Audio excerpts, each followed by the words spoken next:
Welcome to Nomadic Diaries, a podcast revealing secrets of life lived overseas.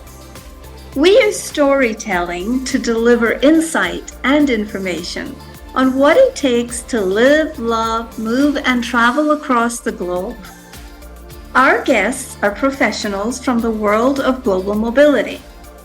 We hope that by opening their diaries to share their wisdom, that you, our listener, can benefit and enjoy more ease and grace in your expat life abroad. Hi, everybody. Good morning, good evening, good afternoon, wherever you are on the globe. And it is my pleasure to introduce my co-host, Sharon Fields. Thank you, Doreen. Today we have with us Jane Garee. She is a global sales strategist, a trainer, a speaker, and an author who is revolutionizing the way travel-obsessed, service-based online business owners work and live so they can embrace their spirit of adventure and combine everything they love to do with every place they want to go. That's wonderful. Welcome, Jane. Thank you so much. I'm so excited to be here. So tell us where you're located today. Well, today I'm actually working out of my home base, which is Cincinnati, Ohio. So I am at home today. Great. Well, I'm going to get us started today. What are the three most important things needed to achieve location independence as a business owner? Yes, this is one of my favorite questions and favorite topics to discuss because there are quite a number of things that you need to really be able to have a successful travel business lifestyle. So to provide some context, one of the things that people tend to believe is, well, how hard can it be? I'm going to go travel and I'm going to go take my laptop and that's all you really need to have. Can't you just figure it out from there? And kind of, sort of, yes, there is some truth to that.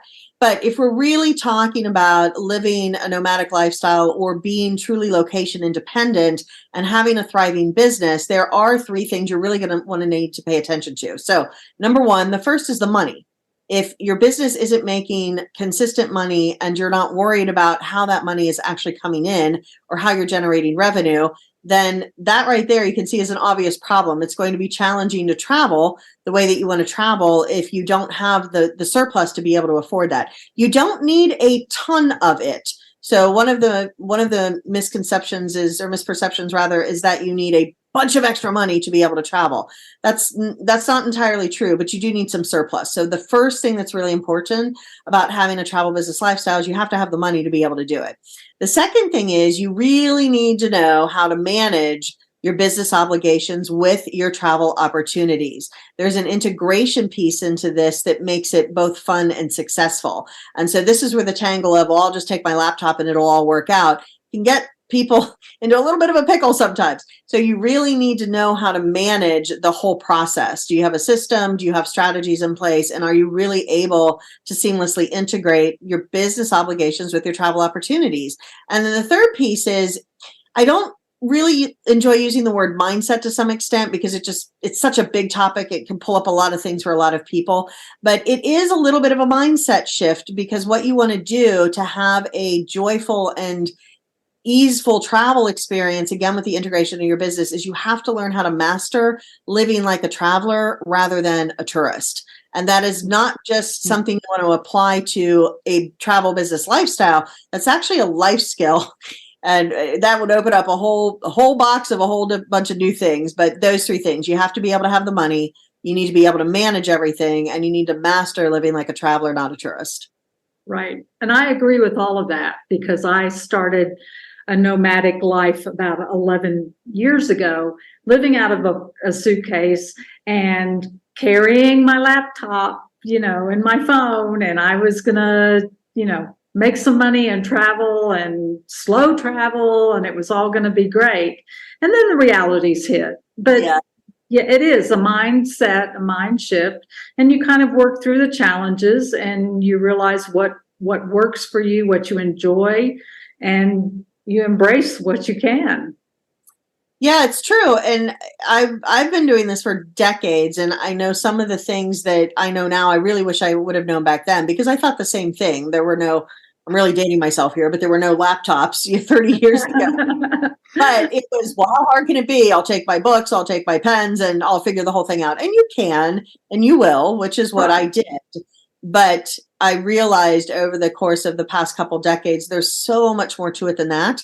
And so really helping people get a shortcut in place so they don't have to learn everything the hard way. There are some experiences you're going to experience on the road, or you're going to have on the road, and they're going to be challenging, and you just have to go through those so you understand what it means for you personally.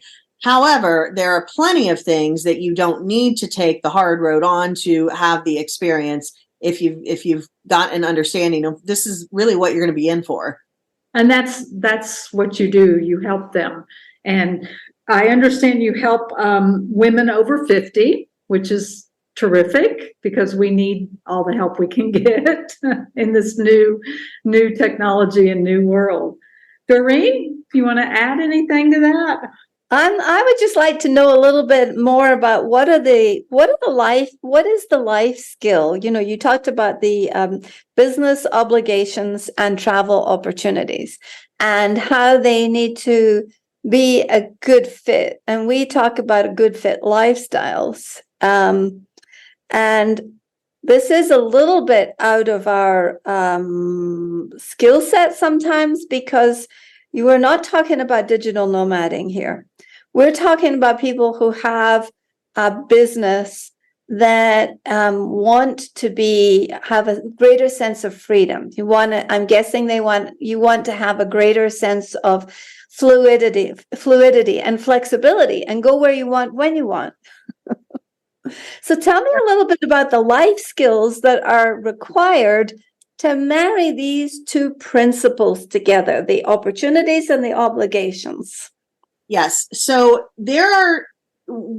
so again, to provide a little bit of context, we all know what happened in 2020, and coming out of that now into 2023, going into 2024, we are currently at 37.5 million people who are working and living in a location independent lifestyle. You can say it's nomadic, but again, there's an anchor of two things. Number one, they're not couch surfing. They have a primary residence, if you will. Not necessarily a home that they own, but they have a primary residence. Mm-hmm. And they're still in their working years, most of them by choice, because most of them are, again, over 50. But there's a love and a dedication and an attachment to, I'm not ready to just hang it all up and go do whatever it is that you do when you're no longer working. So these are people that are still feeling very much the calling of the work that they're doing. Mm-hmm. The percentage, the amount of people that are now discovering and continue to discover that you can work and live from anywhere in the world, and it's you don't have to be in your 20s with a backpack. That is what has been a very interesting segment of the population, and it continues to grow. So the concept of needing to be able to seamlessly integrate your business obligations with your travel opportunities becomes paramount, because if you don't have the ability to integrate those two things, here's what happens. You either go, woo, I'm out having all this fun and this is amazing. And then there's a realization moment where you go, okay, and I'm actually a business owner in my business now. What am I going to do? I didn't pay enough attention to it. I've been having so much fun. I kind of neglected the business. On the flip side, I've seen people go, I am here.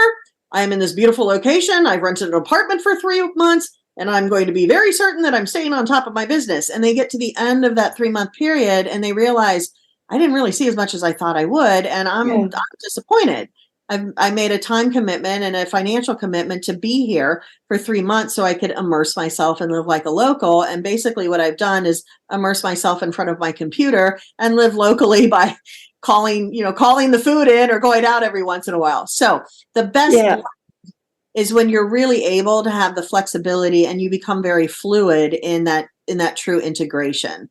So there are business obligations, and you have to stay on top of those. Your clients are expecting things. Your bank account is expecting things. You have a business that you're running, and you want to make sure that you're also enjoying your travel opportunities. Otherwise, you really may have stayed at home. So it's the integration that really creates the travel business lifestyle. That's what the essence is when I say combine everything you love to do with every place that you want to go. That's what that statement is. Yeah, I'm laughing because this morning on our pickleball court, we have a lot of what I would call snowbirds here. Well, they're people who come year after year after year, and they maybe come here for 3 months. And I know that they're business owners because they just show up, and some of them are fairly young, 40s and 50s, and I'm going like, yeah, you can tell they're out there doing their priority, which is playing pickleball first and then business in the afternoon. So we get to see a lot of that, and you can almost tell the difference between the communities, sometimes between the travelers that are just hitting the town for 5 days and the people that are here longer because they're more relaxed, they have more time to enjoy. They really anchor themselves in the geography. They learn more about the culture. So that's very interesting. So that is the goal. So the goal is exactly. Do something in the morning and then I have to go back to work for the rest of the day. It's how to have an immersive experience, engage in the culture, live like a local, really have a temporary slice of living in some place that isn't your home country. And so that's why the integration is so important, because not everybody wants to move abroad for several years. So the concept is more, I'd like to go live in Romania for 3 months, and then I'd like to go spend time in Paris for 2 months, and then I'm going to go over to Australia for another 3 months. So there's smaller slices of allowing the experience, the nomadic life. So it's such a great blend, and it's a really unique way to live. So vacation is all the way over on one side, very short, very very quick. You're kind of blowing through a lot of things. Permanent, this is my new home, and I'm a full-blown expat. So it's really that meeting in the middle that's my audience. That's what they're learning how to do. And there's lots of shades to that. I'm sure that our audience who are listening are aware of lots of people who are, what I would say, settled expats, part-time expats, digital nomads, global citizens, and people who bounce between 2 or more places. But I would like to ask you, what do you think the importance of having a home base is? Tell me about having a home base, and what does that really offer your psyche in terms of being out in the world? Because we 3 of us here all have home bases. Yes. Yeah. Home base is, there comes a time in your life, now I sound like an old granny, there comes a time in your life where you realize that couch surfing isn't going to cut it, or living out of a suitcase, no, it's not that glamorous, or just even let me go here, and here, and spend short periods of time, a couple weeks, a month, something like that. That can be very exhausting. So at a certain point in your life, you just don't want that kind of, you just don't have it in you to be that kind of agile in every single thing that you do. So a home base gives you a sense of permanence. There's an anchor. You have your stuff, so that's, which is the other thing when you get to a certain age. So the certain time in your life is, that just sounds like an awful lot of work and I don't want to do it. And there's also a certain age where you have a lifestyle that isn't conducive to all that moving around. I love to come home and sit in my library with all of my books. I have a fairly large library. I'm a big reader. I like my bed, I like my stuff around me so that I know it's there.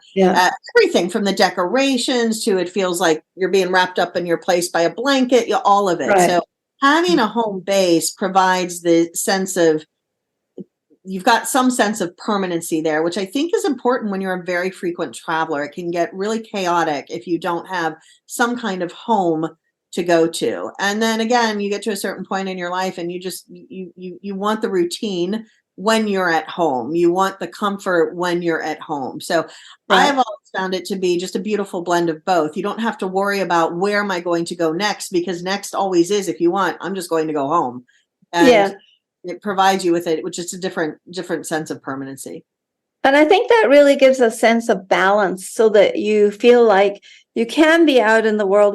After we did serial expatriatism for 4 decades, then we felt like we could go out in the world and come back, but it was exhausting. And there is a certain period when you get to a certain stage when you go, this is really exhausting, or something happens like getting a knee replacement, and where you're actually held up from doing any more traveling for months at a time, which is very frustrating. So having that home base and encouraging people to keep one somewhere, I think is really, really makes a lot of sense. What's something that you wish you knew earlier on your journey to location independence? Oh, We there's so always much. wish we knew more. I think I probably go back to that whole, let me just, as long as I have my laptop, I'll be fine. So what did I wish I knew? I wish I knew that having an actual strategy that can be implemented with supportable tactics is really important. When you're abroad, you can't just get in your car and drive to wherever you need to be very quickly if there's a problem. There's no 1-800 number to call. Sometimes just getting a 1-800 number, even from a foreign country, the phones go bananas. If things go wrong, if you get homesick, all of it, that being able to keep a routine is an important part when you're a frequent traveler. So in the context of what I do when I'm working with my clients, I always talk about, you have to know what your business needs, but you have to know what you need. And a lot of people overlook that. So are you a morning person? Are you a night person? Do you need a lot of socialization? Do you need a lot of alone time? Do you prefer to work in the morning, work in the afternoon? Do you all of that? People don't really think about that because that's a vacation mentality, is I'm going with the flow and it's all going to be good. And that's exactly what you need if you're on a vacation. Unplug and go with the flow and do whatever it is that you need to do. But again, when you're talking about living abroad or just living out of your home office, it doesn't have to be out of the country, and you're simultaneously running a business that you need to get in a different headspace. So having a plan, having a strategy, and being very clear on what does my business need, because that is actually different than what I need. I would have known the difference between those two things when I first started. Oh, that's great. That's terrific. To follow up on this bit about having a strategy, I'm just real curious, since we have moved to Mexico and this is now our new home base from where we travel. One of the things that happens in Mexico is that if you die in this country, you have to be buried within 24 hours, much like the Middle East, where we came from. And interestingly enough, those two cultures are very similar, very different, but very similar. What do you recommend to people how do you recommend they think about what if something catastrophic comes up? Do you talk about healthcare with them? Do you talk about policies? Do you talk about emergency evacuation back home? Do you talk about Medivac stuff? How do you think people should be thinking about that if they're considering taking their business into location independence land? Mm-hmm. Yeah, great question. So I do a broad overview of it where you absolutely get travel insurance. So you need to look at health insurance. You need to look at in the event of and think along those lines so you have some kind of plan. Now, at that point, I'll usually refer them out because I don't go into the nitty-gritty details of here's how you would evacuate a country in the event that you needed to very quickly. They're all different. You can't, because every country is different. Every embassy is different. And even if one country has one policy, their consulates handle it differently. Right. So number one, look into the country in which you are wanting to stay for a significant amount of time. What are their rules and regulations? What are their expectations? Do some research, because you also don't want to land someplace and go, I have an apartment for 3 months and I've been here for 72 hours and this is never going to work because I got to get out of here. So really understanding the country where you're going to visit. Are you going to fit in socially? Are you going to fit in culturally? And what do you need to do to make sure that you're doing your part as the foreigner to honor the traditions and the cultures of wherever it is that you are?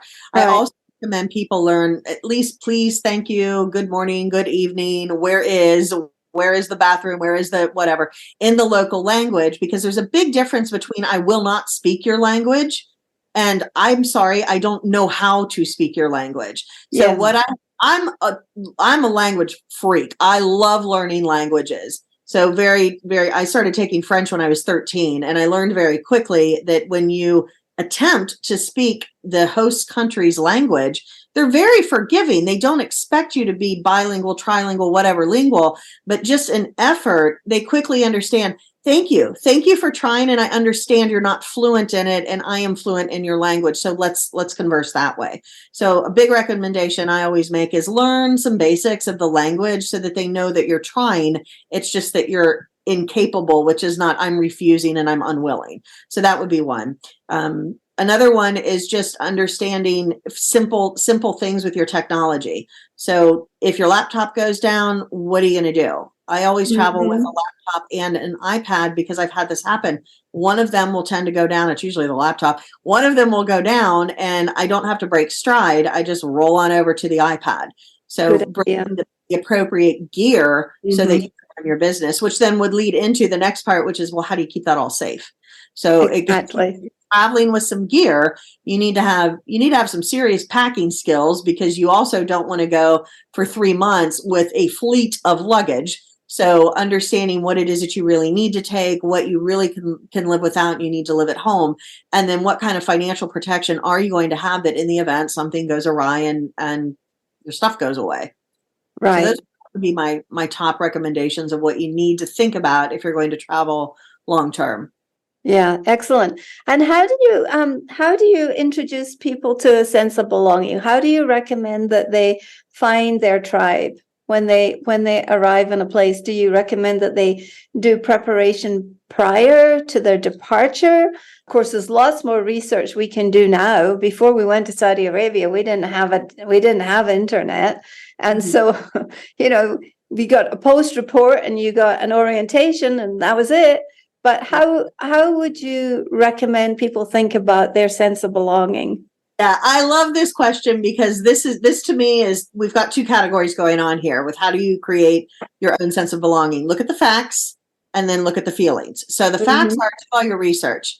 Do you know how to dress appropriately? Do you know how to engage appropriately? Are you going to be able to honor, to the best of your knowledge, the cultures and the custom of your new host country? So those are the facts. You want to make sure that you have some basic understanding of what all of that is. I mean, mistakes are always going to be made, but again, it's different than an egregious fault, something you could have figured out if you'd done a little bit of research, to just the nuances of, oops, I didn't know that was really that appropriate in this country. So the facts are everything that you can find on the internet through research. That's just going to allow you to be prepared. You start a new job.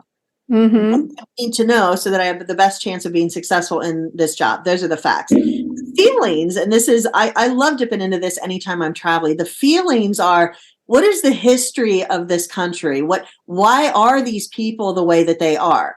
So you can research and you'll get some wonderful facts about their history and their cultural endeavors, and you can get plenty of the facts. But what I love to do when I'm traveling to any new foreign country is I love to read fiction about that country.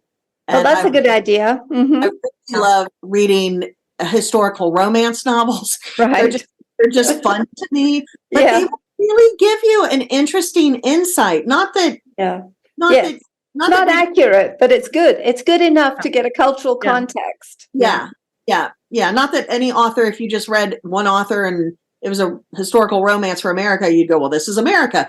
But it gives you a context. And naturally, what I also find pops up when you're a traveler is you tend to be curious by nature anyway. So reading some fiction, we learn so much from fiction, right? So you'll read something fiction about what is this place? What is that? And then that leads you to more research. So it's just a great way to simultaneously start getting your facts and your feelings all rolling in so that when you get there, you have a better chance of, again, being successful and having a good experience there.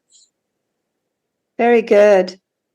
I agree with that. When I was traveling, I started reading a series about a detective in France. So it was murder mysteries. And it kind of gives you the feel for the environment and the area, I mean, I wasn't going to run into him or, didn't expect to have a murder mystery to solve, but you're correct. And you have that curiosity to travel anyway. And so this just enhances that. And I can't remember the name of the series, but there's a very, very famous series. I've been to the place where it's been filmed and everything about Scotland. Diana Gabaldon's books. Oh, What is the it called? Outlanders. The Outlanders. And so I often laugh when so many people talk to me about Scotland. I'm like, yeah, you learned this from the Outlanders, didn't you? And but you know, it's fun, and it's a place of connection. It's a place to start with. So I think that's a really good tip. What other tips do you have for people to create their sense of belonging and feel like they can create a little bit of community? How do you recommend they find a community when they arrive? The first thing is just to be very, very open-minded. So as you know, I like eating dinner in Spain as an example. Dinner starts at about 10. Yes. So in America, at 10 o'clock, that's where we're going to start dinner. No. This is all kinds of wrong. Well, you've really got two choices. You can embrace that they eat dinner at 10 o'clock at night and join the party, or you can eat dinner at your standard 6 p.m., which tends to be American time, and eat by yourself, which is what's going to happen. So the first thing is you have to have an open mind and get into the rhythm of your host country. That's the easiest way to really start meeting people, because otherwise you're just going to naturally isolate. If you adhere to the schedule you keep while you are at home, that may in fact be the most isolating thing that you can do. So definitely have an open mind and get into the rhythm of your host country. The second thing is just ask questions. Most people are really now, as Americans, as an American, we tend to have the people perceive us as being very nosy and kind of intrusive because we're open and we ask questions. But what I have found is that for the most part, as long as you don't go straight in with something really intrusive, they're happy to strike up a conversation. Yes. What often happens is you attract kind of other travelers. And so other travelers are also experiencing the same thing. There's a potential for isolation, a potential for loneliness. So people are more than happy to engage with you in a conversation because the likelihood is they are looking for the same thing. So be open and then just engage in conversations and ask polite and appropriate questions. But that's usually just the easiest way to start the beginnings of building relationships. Yeah, I think that's a really good one, because pace and rhythm is cultural. And we come from a different culture, and cultural is invisible. You know, it's not something you can like tell by a person's skin what their culture is. It's very, very different. And so I think that's really good advice. And what else do they have to think about other than a sense of belonging? And how do you recommend they think about identity? I mean, I'll give you an example of identity. When I was in Iran, there was a whole bunch of us, and it was a women's group, right? It was a women's tour, and the Canadians all had their Canadian flags. Well, of course, it was the Canadian embassy that got the hostages out, and so they were mad at the Canadians. They kept asking us, "No, we want to speak to the Americans." And sometimes we wear things or we say things that give away our nationality or our backgrounds. And how do you recommend that people navigate all those oops? I mean, I think they're going to happen anyway. But how do you share with people to prepare themselves for the oops? Yeah. I love this topic, and as we live in a more challenging globalist society, it becomes important to talk about these kind of things. So how do you establish and hang on to your sense of identity when you're traveling? The first thing is your identity is that you're a human. You're a human being having a human experience. You're just geographically in different places at different times. Yeah. So I always love to start there. You know, when I was 20, I was studying in Paris, and I went down, we had spring break, and I went down to Italy by myself, and I got on a train, and you know, I was young. I didn't really know that much what I was doing. And I also didn't have a lot of money at 20. So I got onto this train. It was an overnight train, 12 hours down to Rome. And so I was in one of those, they slip the seats out and everybody can lie down kind of thing. And I thought, okay, this is a little uncomfortable. I'm a single woman in my 20s. Well, I was in with this lovely family from Brazil, but there were 6 of us. And you're with these people for 12 hours. And I will never forget this. I was just observing them for 12 hours. They spoke very little English. I speak no Portuguese. And there was one man, and he spoke enough where we could kind of have a little bit of a conversation. So there was very little actually being said. But what I noticed was they got hungry. They got thirsty. The moms had a couple of kids. She was asking her husband, clearly, even though I didn't speak Portuguese, to go get a sandwich for the baby and milk for the baby. When it was time to go to bed, she put her bed out and she curled herself around the baby to keep the baby protected. There were some knocks on the doors in the middle of the night. The men sprang up to see what was happening. And I thought, this is fascinating. We can't even really communicate with each other, but we are communicating just because we're human beings who have the same experience. We all want shelter and water and to take care of our loved ones and to be free to do whatever it is that we want to do. We have some basic human needs because it's just the way that we're wired. So when you respect that in yourself and you respect that in other people and you realize we have a commonality, regardless of anything else, the commonality is that we are human beings having human experiences. So that is the first and foremost identity. If you lead in with that, then it becomes much easier to not have some oops because you're thinking more of, I'm more like you than I am not like you. So that's the first thing. The second thing is, I don't think anybody should ever have to apologize for the nationality or the country where they were born or the cultures or the customs that they practice, provided it doesn't hurt other people. So I've had some really interesting conversations where the other person was clearly not a fan of Americans. And I've had some really great conversations with people who absolutely love Americans. So Yeah. you need to hang on to your identity and be proud of it and know that, and we see this more and more now, a certain group of people doesn't represent who you are. And to be okay with that and to know some people are going to lump you into a category and they're not going to like you because you're a category. And some people are going to realize that you are an individual who just happens by accident of birth to be in a particular category. And they will actually welcome the opportunity to have a conversation with you. One of the things that I love most about traveling is that it's that traveler's mindset, which is I see you as a human, I recognize you as a human, and some of the things in your category have been confusing to me at times. I would love to get your insight on it. And I love that it breaks down those barriers, and I love that it really changes your perception of who people are, which sometimes is just in your mind because of the place they come from. So how do you maintain your identity? Number one, you're a human first. That's your identity. Number two, by circumstance of birth, you've got some geography attachment there, which means that you've got some cultures and some customs and a way of thinking that are going to be different from the other parts of the world. But if you respect the human identity first, you really don't run into that much trouble. There will be oops, but again, what I found is the oops are they're laughing with you, not at you. You don't, and never take it personally. That's the only thing I would add to that. And I think that the idea of the identity, a sense of belonging and having a pace and rhythm. Do you recommend that people find a cultural mentor when they arrive somewhere, especially if they're going to be there for like 3 months? And how would they do that?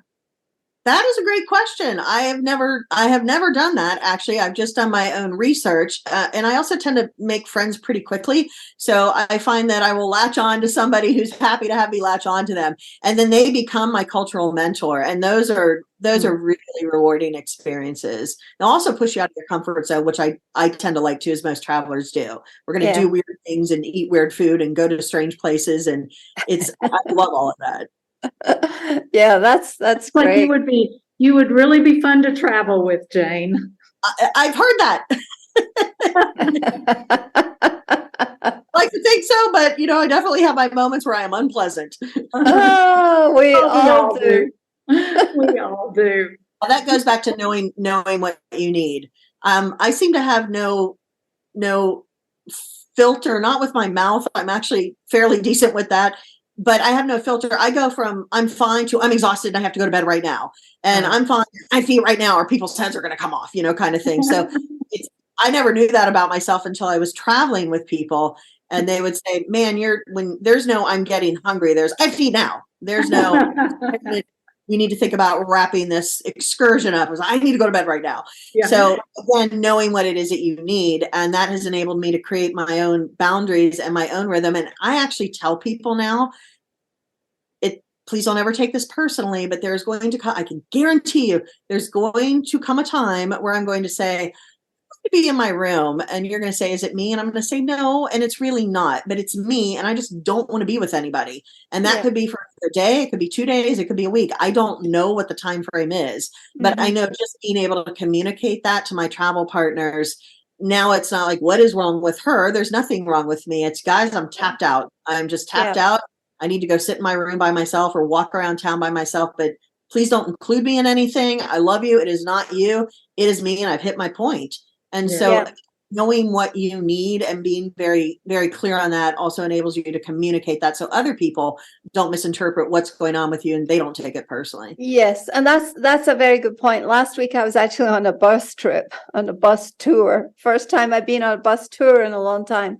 And I noticed that, we were all in our community at some points, but then there were other points when we were all like, oh, need to go breathe, need to go, walk, need to go process the energy, need to go sleep. And it can hit you just like that, especially if you're out in the heat and your brain, you're listening to a guide and you're absorbing. And so I think that self-care is really important when you're on the road. It's important to understand the sensory and the neuroscience that is going on inside your brain is going to be, everything's going to be tuned up. I mean, it's like you're taking a knob and listening to a volume.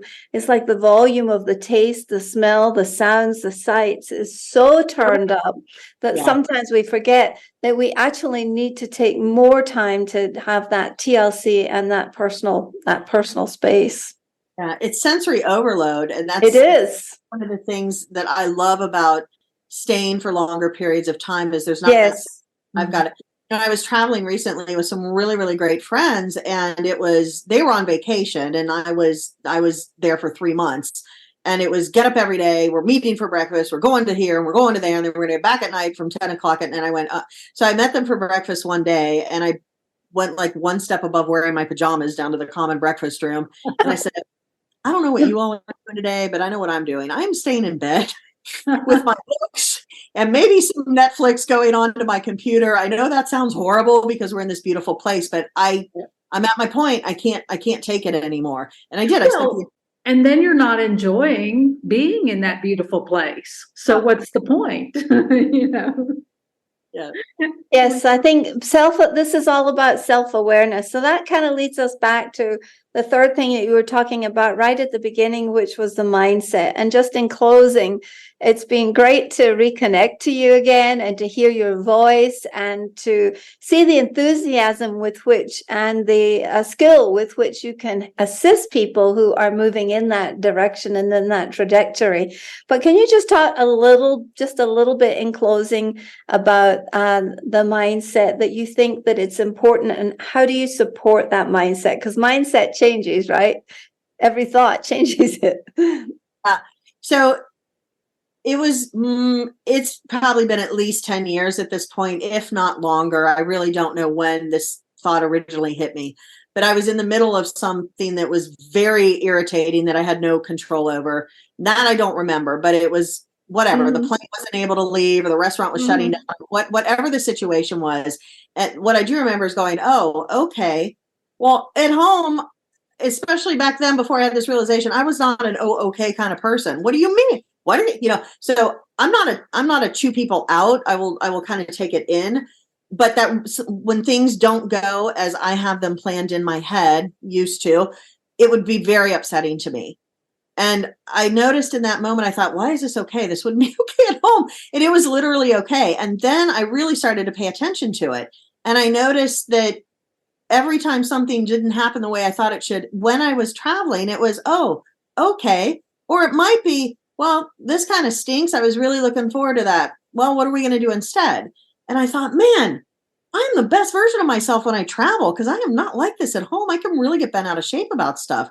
And after that, then it became, when it became the realization, then it was already natural, but then I was able to apply it when situations were more escalated than something, missing a plane or the plane not being able to take off can be a very minor situation in the big scope of everything. So the mindset of a traveler is somebody who says, oh, okay, this isn't what I thought it was going to be. This isn't the plan I had in my head. These were not my expectations, but okay, I'm going to figure out a workaround. I'll go do something different. I'll regroup and I'll come back. I'm going to make the best of this situation, and I'm really not going to spend any more time worrying about it. So let's just go do whatever it is we need to do now. A tourist says, I can't believe this is happening. This is unacceptable. Why is this not meeting my expectations? And I've seen people have absolute meltdowns that will ruin their mood and everybody else's for the rest of the day over the restaurant being out of the soup that they ordered, where they wanted a double bed and it was a single bed. And it's just the energy that comes off of them is so negative and so overpowering. So it makes you uncomfortable within yourself because you're just going to spend all this time being angry, and it makes you a terrible travel partner. Yeah. Travel with you if you're always up in arms because things aren't happening the way you thought they should. Exactly. That's the essence of adaptability. Yes, it's adaptability, living like a traveler rather than a tourist. A traveler says, okay. A tourist says, this isn't like it was supposed to be. Right. Thank you so much, Jane, for joining us today. All those words of wisdom. It's amazing.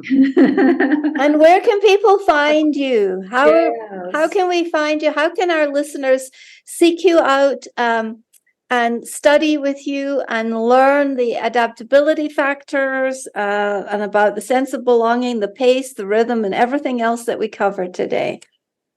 Yeah, so you can catch me at wanderthe7.com. It's wander, WANDER, and then the number 7. So wanderthe7.com.